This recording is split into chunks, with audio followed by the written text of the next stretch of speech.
I want you to think about the last time you felt 100%. Think about the last time you woke up with zero physical friction, zero mental lag, and zero stress on the horizon. A day where your biological hardware was running flawlessly and your external environment was completely secure. If you're an executive or a founder carrying the weight of an empire, you probably have to go back at least a decade to find a day like that. Here's the clinical truth that most performance coaches refuse to tell you. You are never going to feel 100% again. The conditions will never be perfect. The schedule will never magically clear up. The friction will never drop to zero. If you are waiting for the pain to stop before you begin the process of rebuilding your physical and mental infrastructure, you are going to remain dormant forever. Welcome to the Resurrection series. I am Acusio Bivona. Society tells you that when you're in pain, whether that's the physical pain of a deteriorating body or the psychological pain of a business detonation, you need to pause. You need to step back. The market, on the other hand, tells you to ignore it entirely. It tells you to blindly execute and sacrifice the machine for the sake of the output. Both of these frameworks are fundamentally flawed. Taking a break leads to systemic atrophy. Blindly pushing through leads to catastrophic hardware failure. In professional sports, there's a concept known as playing hurt.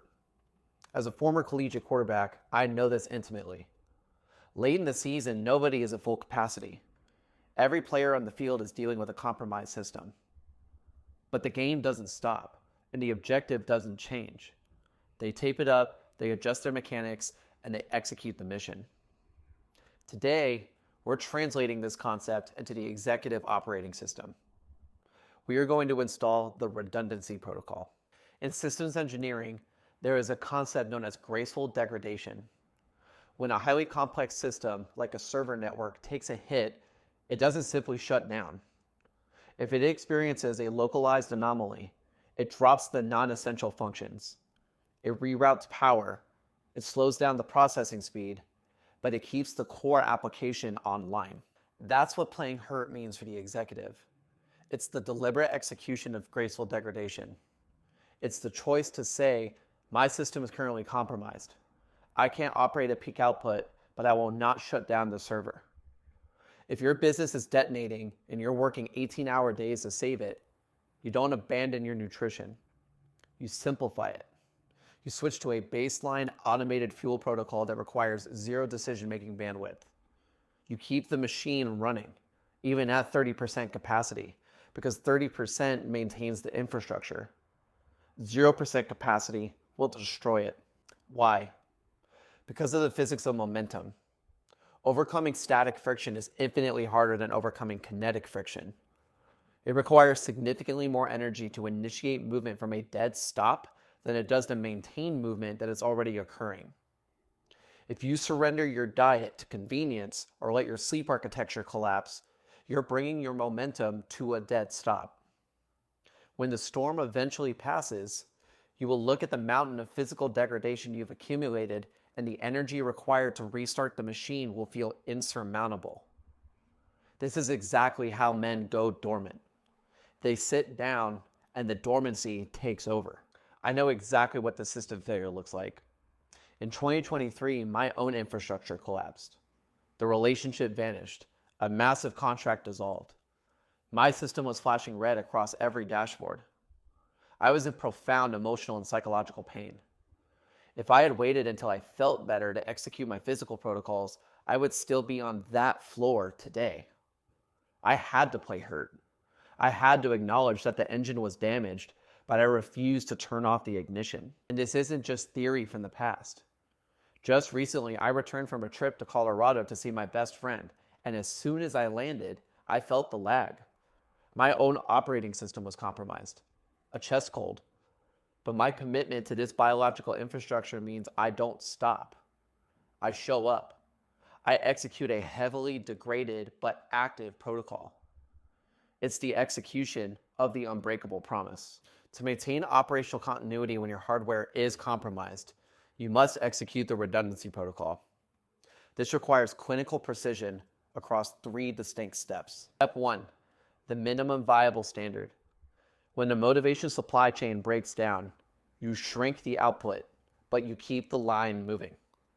You make the micro commitment, 5 push-ups, or drinking 12 ounces of water before your coffee. You execute the absolute minimum viable standard, and you execute it with ruthless consistency, not ruthless perfection. An idling engine can be throttled up in a second. A cold, dead engine has to be completely rebuilt. Step 2, the diagnostic. You must know the exact difference between friction and structural damage. Damage is a system failure that requires immediate intervention, like an A1C of 7.2. You don't sweat that out. You go to a medical specialist. Friction is the discomfort associated with adaptation or heavy operational load. Friction is the psychological resistance you feel when you have to train after a 12-hour workday. When you feel the urge to skip the protocol, you must pause and ask the diagnostic question. Is this a structural failure, or is this just the heat generated by an engine being pushed to a new capacity? If it's friction, the protocol dictates that you play hurt. Step 3, the compartmentalization override. When you are playing hurt, the pain will try to flood your system and crash your processing power. You don't engage in a debate with the pain. When the alarm goes off at 5 a.m., your body aches and the stress of the impending board meeting hits your chest, you utilize a compartmentalization override.